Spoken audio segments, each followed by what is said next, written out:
One day you are coding as a senior developer, and the next day you find yourself drowning in meetings, expectations, and pressure you never trained for. And then burnout comes fast. And my today's guest, Andra Popa, has lived through all of it. 15 years in engineering, years as tech lead, and now she's acting as tech lead coach, helping people survive under the pressure without burning out. In this conversation, she shares the mistakes almost every new tech lead makes, the early warnings, the signs of burnout, why boundaries matter more than technical skills, and how to find satisfaction again when you stop coding all day. If you are stepping into leadership or already there and feeling overwhelmed, this might be the most important conversation you hear today, this week, or this month. So let's jump to it. If you want more details or connect with Andra, you can find all necessary details in the description of the video. And as always, any feedback appreciated. I'm grateful for any comment, like, and if you like the video, subscribe to Software Engineering Tales. Let's get to it.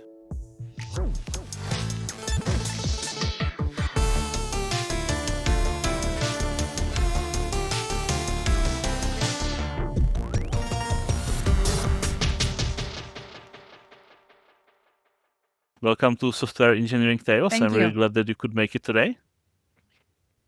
And before we get into anything, if you could, talk a little bit about your current role and what you do for like software Yeah. engineering people. I'm a tech lead coach.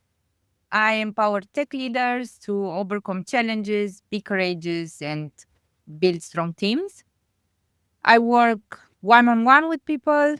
I also have a program called the Tech Lead Accelerator, and I do workshops on different topics: boundaries, responsibilities, managing emotions. And I'm doing that for 5 years already. And before that, I was a software engineer myself, a tech lead. For 15 years, I've been building software. Yeah. And I find it really interesting because like a lot of people, go through like software engineering career from software engineer to tech lead and then maybe engineering manager or something like that. What was the point in your career that made you, want to focus more on like soft skills and people skills and Yeah. coaching, others? I've always seen myself as a technical person. I'm not good with communication. I'm sure a lot of people say that. Yeah, I'm good with mathematics, numbers, code. Yeah. Yeah. And in the same time, I was always passionate about self development. Yeah. So I've been doing courses even as a software engineer, especially when I became a tech lead, I started doing team management leadership programs to grow. And actually, you said something about being engineering manager. I did not get that far. I was thinking, oh, should I go with architecture or should I go with management? Yeah. In the end, I stayed as a tech lead, but I've done a course, a 2 years long course program in which I had the opportunity to coach, and I was coaching other participants. In my second year, I was coaching the participants in the first year, and I just loved it. I just loved it. And I'm like, wow, I make a difference directly to people. Yeah. And that is what made the difference. At the beginning, I was like, oh, but I cannot give up my job. I'm good at it. I need to provide for my family, all these things. And then while I started doing a proper coaching course, I realized that that is what I want to do, but I'm actually scared to go for it. And then I spoke with my husband, and we made it work. When you have support, it's possible. Anything is possible when you have support. I basically switched career from banking to software engineering. And the first thing was that I also spoke with my wife if I should quit. And take the leap of faith, but I did, and it's 5 years already, and Well the best done. decision of my life, for sure. Yeah, thanks. So basically, what I would like to hear is some, some real story of someone that you coached. If you can share, like, some story that can show how coaching like this can help with your career. I can talk about the Tech Lead program. Yeah, the Tech Lead Accelerator, Yeah. which happened. I had a pilot recently. And one of the participants before the program, he said he was on the edge, almost burned out. And through the program, which involves coaching and also involves some tools that I bring, he he actually had a conversation with his manager, and he realized he needs to delegate more, and he started changing some things. We looked also at boundaries and time management. And after the program, he said that, well, actually, now I have so much time, and the Yeah. velocity of the team increased. So the performance increased. And he was like surprised, like, actually, if I block my lunch, people don't call me in that time. Yeah. There are surprises, like it might sound basic, but it's the need. Like if you put too much into work and you don't take care of yourself, you don't perform. The team doesn't perform. If you're frustrated at work, you don't perform. Yeah. So there are all these things hiding, and stop they stop you to enjoy your yeah. And Yeah. there is a lot going on there. It might be boundaries lacking, it might be the lack of clarity of your role, what is that your manager expects from you, and what you are actually doing that might not be in Mm, sync, especially for tech leads, or yeah, for software engineer. Yeah, yeah. it depends on the company. Yeah, for example, in my case, there wasn't like just software engineer. We were also in one of the companies was the expectation was to also be an analyst, like do the business analysis, which yeah makes sense. You need to understand the business to do it. It really depends on the company, but through communication, through conversations, you find out what they expect, and you Yeah. align. You make some agreements, and yeah. And what would you say that is the hardest thing for people who want to turn from role like senior software engineer to tech lead? Because I had quite few months ago, I spoke with another like coach for tech leads, uh, and she said that usually it's time Yeah, management. I can share from my experience and how I see it, and my own experience Yeah. is it really, especially I think as a software engineer, this jump is big. Why? You are a lot of you spend a lot of time with yourself and the code. Yeah. You get instant satisfaction because you resolve a bug, you complete a task, and then you become a tech lead, and it's like, oh, I thought I need to be the best technical person in the team, but it's actually not about that. There are really different skills. Yeah. Communication, stakeholders, a lot of people to talk, a lot of meetings. And then you don't code that much. Frustration comes in. You expected to choose what you code. I expected to choose what I code because now I can choose, Yeah. but actually I had no time to do it. And then I was doing overtime just to code a bit so I can get the satisfaction that I was used to because I didn't know where to get my satisfaction. Yeah. It was 6 p.m. or 7 p.m. and I was Yeah. looking, I have not done anything today. That is how I was seeing it because the result, you only see it when I don't know, if it's a sprint, the sprint is over or the feature is being delivered. So it's if you need to be a bit more aware of where do I get my satisfaction now? Do I need to be the best? Like you need to know the project, but you won't code that much. Really depends on the company. And it's a lot of interaction with people, which is that's the big.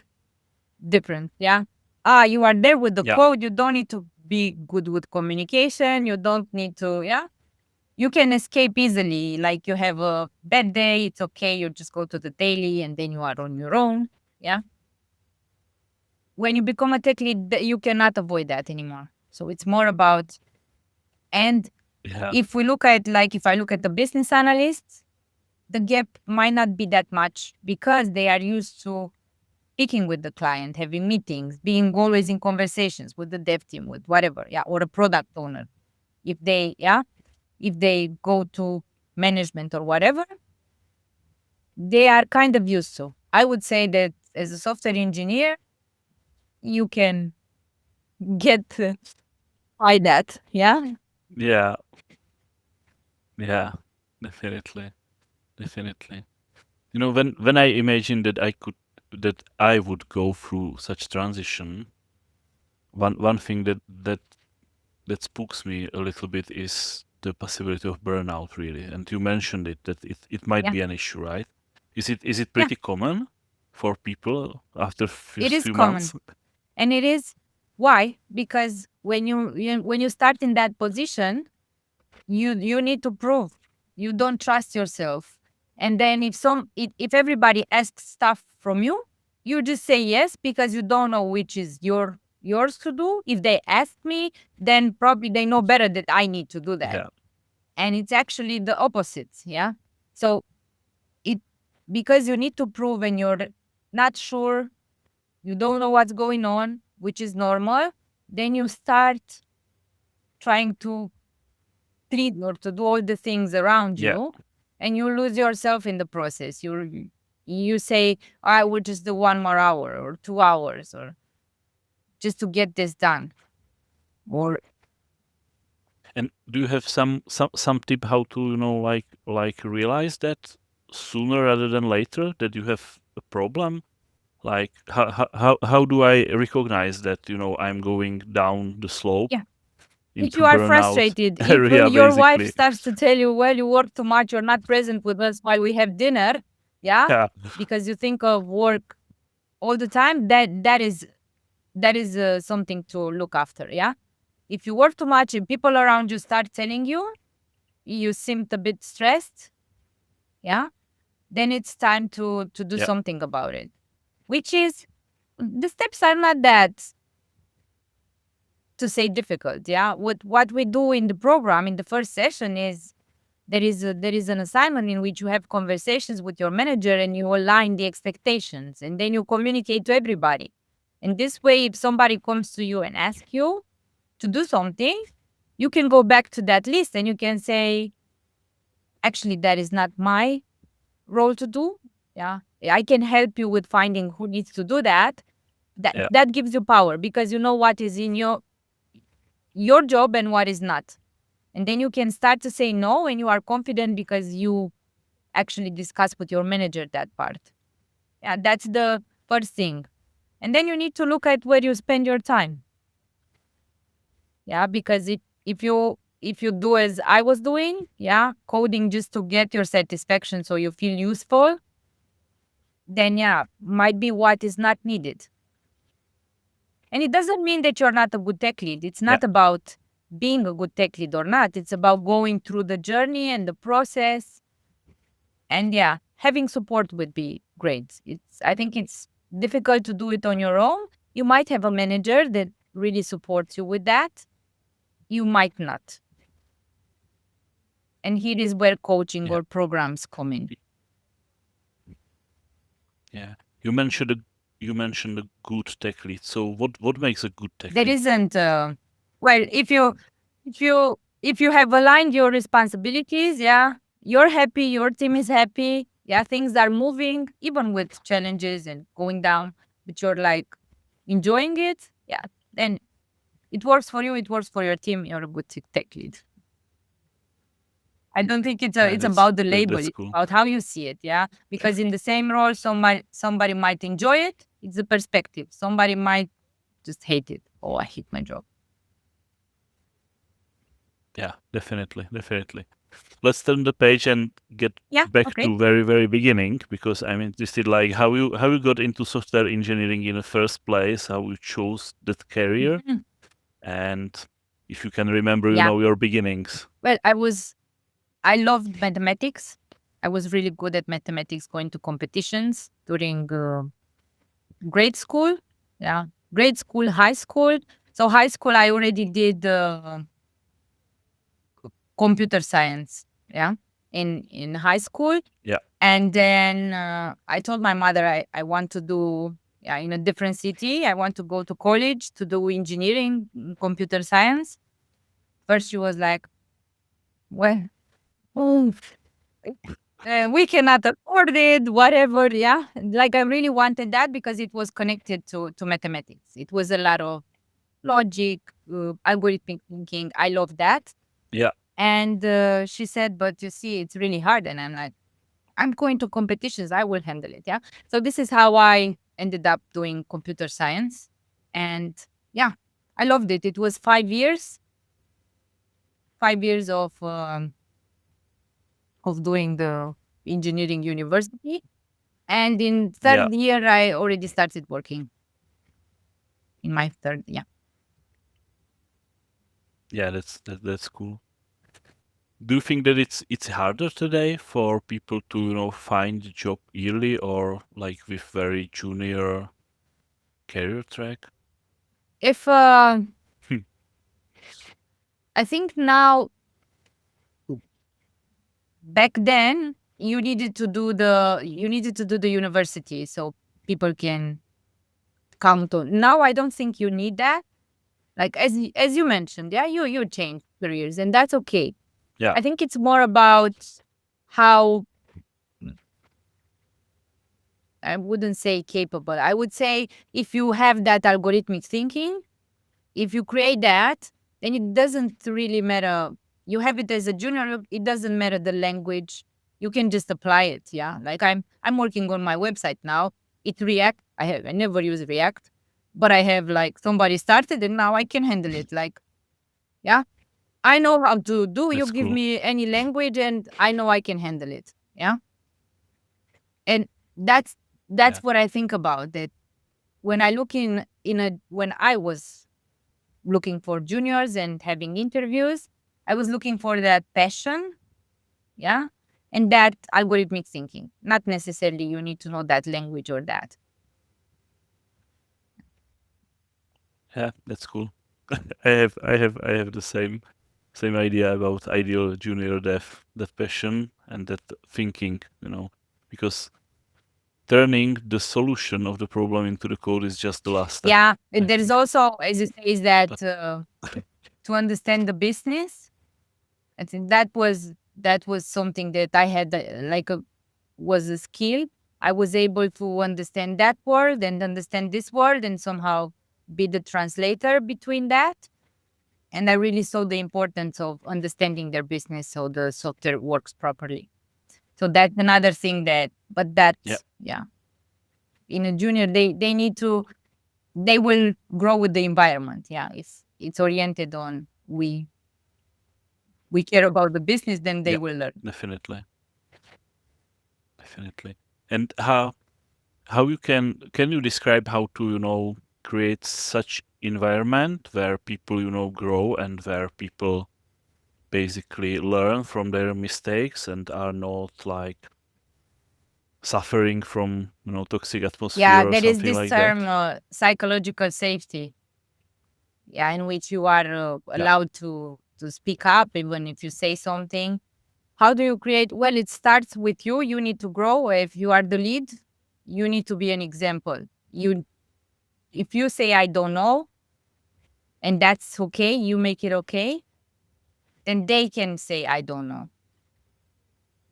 Yeah. If you are vulnerable, yeah, if you, yeah, if you say I messed up, and I will see what I will do better next time. If you have that growth mindset, it's called, yeah, not the fixed one you already need to know, then they will learn. Like it starts with you, I would say, to create that yeah, and to give definitely. that space. Like if you have a conversation with somebody and they've done a mistake, it's before you go into that conversation, you need to make sure what's your intention. You want to blame them, or you want to help them grow and make it work in the future. Yeah. To be able to say, look, this happened and it did not work. Yeah. It's fine. Yeah. It's fine. It did not work. Let's look what we can do next time so it doesn't happen. That's looking into the future. It's not blaming. Yeah. We can look what did not work this time. But if you go, you did that and that and that because you're frustrated because it impacts you, then it doesn't really work. Yeah. They will learn that they will probably need to hide stuff from you because you come and you just Yeah, definitely. show them the finger. Yeah. Yeah. Okay. So you talk with a lot of, tech leads or people that aspire to be tech leads, and the most spread buzzword in software engineering today, I think, is AI and use of AI tools and Yeah. coding using AI and everything like that. But I would like to ask you if there are some areas which are like heavily influenced by AI and it's not coding. If you have such experience, or is AI changing the role of the tech lead somehow, or maybe evolving? I must say, I don't know much about the impact of that, but Yeah, I was at the conference recently and I was happy to see somebody had a presentation about they had a pilot, a software company. They had a pilot in which they brought AI and how that worked, how was for the developers, and I really seemed like they were uh, rejecting. They had resistance when they heard about AI, and then how they worked with them. So yeah, you need to enroll them. They tried different tools until they found, like, they tried three tools until they found the one that worked for them. And the way they've done it, and it really resonates with me. So it's a developer assistant. Yeah, AI. It's your assistant, and you're yeah, responsible for, you as a developer, you're responsible for what you generate with AI. Yeah. It's like if you need to do something front end, back end, that can do AI for you, not to spend time on, like, at the, I don't know, at the button or something. yeah, And it's just to have that awareness there is an assistant. It's not doing, like, yeah. I You use need to it as an review. assistant. I'm looking here because it's open. Yeah. And I'm working with React and what I do, and I'm like, just I give him stuff, and I'm like, just add me something, and that's it. It's my assistant, but I'm doing the code. I cannot tell him do me a page and Yeah. whatever, maybe, but then it will be work too. That's what I learned from the conference, and it really depends on the Hmm. company. And there are companies who already started implementing. There are companies who are doing pilot. There are companies who are thinking about it. So I never thought of it. It might change the tech lead role, but I think it's the first step would be that, like, have it as an assistant to help you not spend time on tablets. Yeah. Good. Yeah, Yeah. that can be That's automated, mostly how I see it at basically. this point. Yeah, cool, cool. So one Yeah. question that I ask everyone, who talks with me on this podcast is, tell me about one time that you really messed up and how you learned from that. Yeah. And I can see that you immediately Yeah. It's remembered something. I think I was working for 3-4 years, and well, not the, I wouldn't say the processes and everything were what they were supposed to be in that project. So I was working. There was a problem in production, yeah, and I stayed with a colleague. I don't know, it's 2 a.m. or something. Yeah, we fixed it. Yeah, We installed it and we deployed on production, and we went to sleep.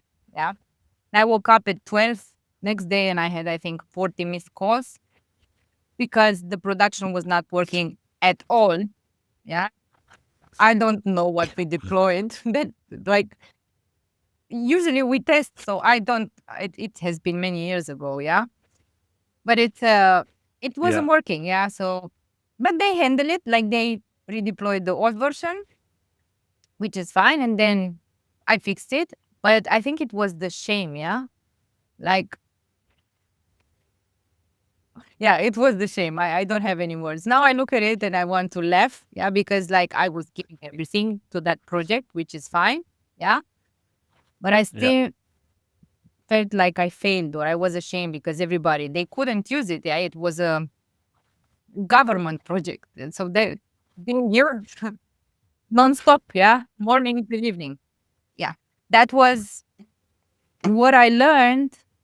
Was definitely if I do something on production, I don't need to be alone. Like I need to have another pair of eyes that they check what's happening. Yeah, and yeah, that's what I learned. Don't do it alone. Not, it's not that I was Yeah. doing it alone, but yeah, that was my learning. And another learning is what Yeah. needs to be done today can wait until tomorrow. Like it was that urgent that it needed to be done that evening, but it worked also the next day without it. Yeah. Because they deployed the old Yeah. version, so it was another day with that. That's the learning. Also, as a tech lead, Yeah. everybody comes to you and or as a software engineer and tells you it needs to be done today, today. Yeah. Well, Yeah. yeah, it can Don't wait rush things. until tomorrow for sure. Yeah. It happened. Nothing that catastrophic, but every time that I rush things too much, there is an issue. Every single time, like yeah, I can fix it in 1 hour, and then you do, and then you realize that another colleague is working on the same thing, and you have catastrophic merge, conflict, and because you didn't, Yeah. fetch in the beginning of your work and stuff like that. Every time I rush it, there is an issue and headache for many more hours. Yeah. So Better yeah, take don't 5 minutes, rush things. go for a Cool. walk, have a tea, have a coffee. Yeah. Yeah, definitely, definitely. Yeah, I really like that you have, the experience from like the role of software engineer and tech lead, and then on the other hand, you do what you do right now, and I think Yeah, that's now very, that you very say, I've valuable. just created a quiz. It's not. I will release it in a few weeks, and it's what's your tech lead vibe? And I created like 4 types of 4 avatars, and I was looking at it, and I was telling my Yeah, husband, I'm the firefighter hero. Like I'm like, if I look at the questions and everything, how I was being, I was the one who was like, "There's fire. I'm here. I will." Yeah. So there are different kind of people. There is the one is the guardian of grace. I said the one that always take takes care of people. It's people first. Yeah, it might be, and they are all okay. Yeah, there are parts. There's a dominant one. There is the Jira general. Yeah, the one that it needs structure and processes and everything. And then there is the voice of craftsmanship. That the one that code and quality is really important. Like, yeah, it really, yeah, all of them are like valid, but I just as I was as a software engineer, as a tech lead, I was like putting down fires. And I had the environment to actually do that. When I moved to Germany, it changed. Like hidden things that, which was good. Like I yeah, had a daughter, so I stopped at 5, was 5, 6. It was, yeah, yeah. With family, it gets a little bit more difficult. yeah. Thanks God. Yeah, cool. Okay, Mhm. so let's wrap up. And one final thing I want from you is to give us some take home message. Like if I should remember just one thing from the whole, today's episode, what it should be.